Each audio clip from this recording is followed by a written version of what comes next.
Hi guys, just wanted to do a quick check-in and update with the VOOPOO Drag M100S single 2700 or single 18650 battery mod with the included battery sleeve that the kit comes with. I have the intake RTA on top of it right now from Mike Vapes and Og Vape, and I am running a Sherlock Ohms 2700 battery in it at the moment.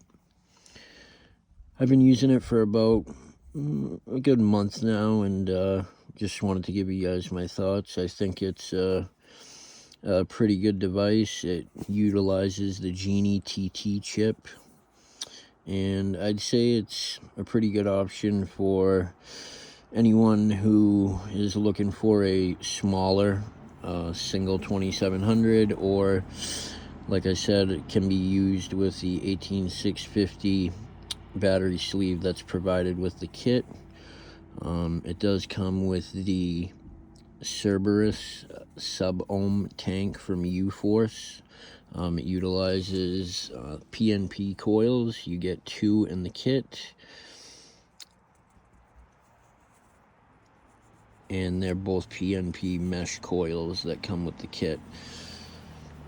I would have liked to have seen different color options. Now, I picked this up at my local shop, and all they had were 2 different wood options, a lighter and a darker. I obviously chose the darker. The bottom has gotten a little scuffed up as far as paint, but that's obviously pretty normal for, using it as a daily driver.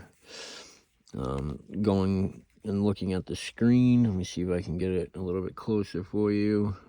There's obviously a little bit of glare, I apologize. You can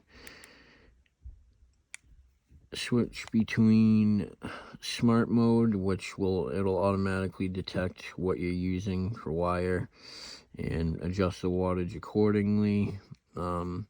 There's RBA mode, which is basically a rebuildable mode, and it lets you adjust the wattage to where you want it or wherever's comfortable for you. Then there's an eco mode, which is basically a battery conserving mode. I really don't care for that mode, but I guess it could be a good option if you're low on battery and don't have access to an external charger. This can utilize Type-C charging, although I definitely don't recommend that you do that on a regular basis. I would always recommend that you would use an external battery charger for the health of your batteries. And going back into the menu, you can utilize this in temperature control mode. Get into that now. So your options are Ni200 titanium, SS316, which is the one that I tried, and then SS430, which is a step above or a grade above the SS316. And the Ni200 is obviously nickel. I didn't really use the temperature control mode too much. I used it a little bit, but I prefer just to stick with wattage and adjust accordingly. So to get into your menu, you're going to hold down the top 2 buttons, and then it'll bring you in there.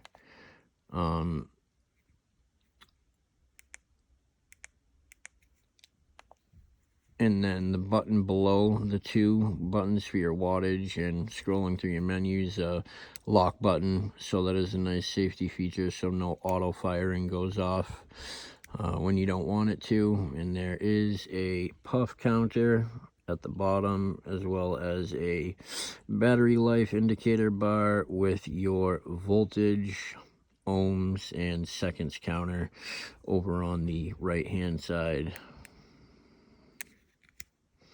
And then to unlock, you slide the switch and it will illuminate green, letting you know that it is unlocked and ready to vape.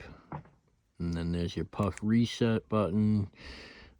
You can change between a few different colors, which is a classic color, which is like a dull, faint yellow, green, pink, purple, and yellow.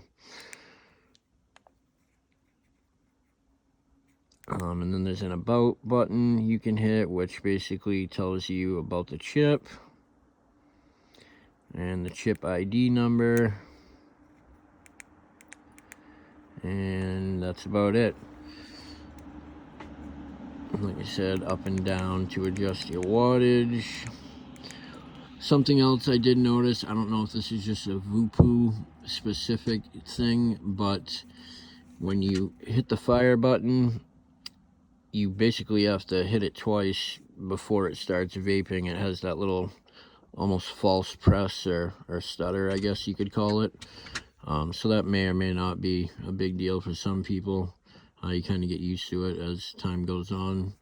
And this does utilize a 510 threaded connection on the top of the mod for all your atomizers or rebuildables, as well as sub-ohm tanks with a 510 thread.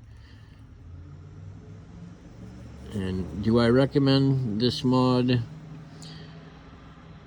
I definitely do, like I said, for maybe people that have a regular dual 18650 drag and want something that's half the size.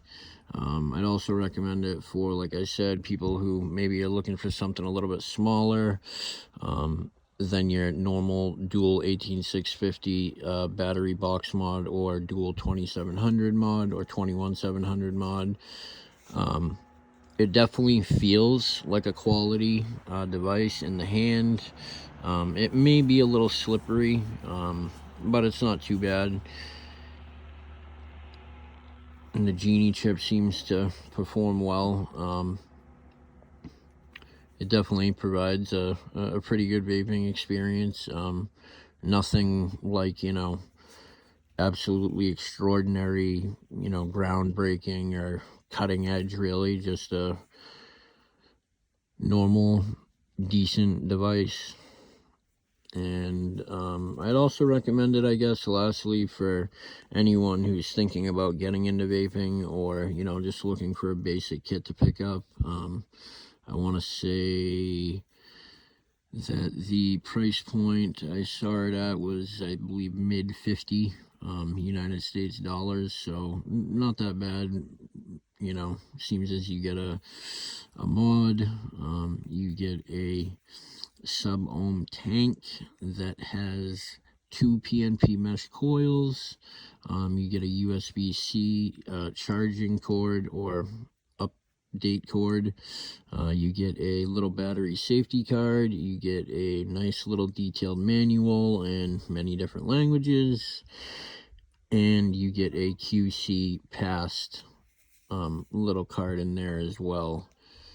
And a spare bag of parts, or O-rings, if you want to call it that.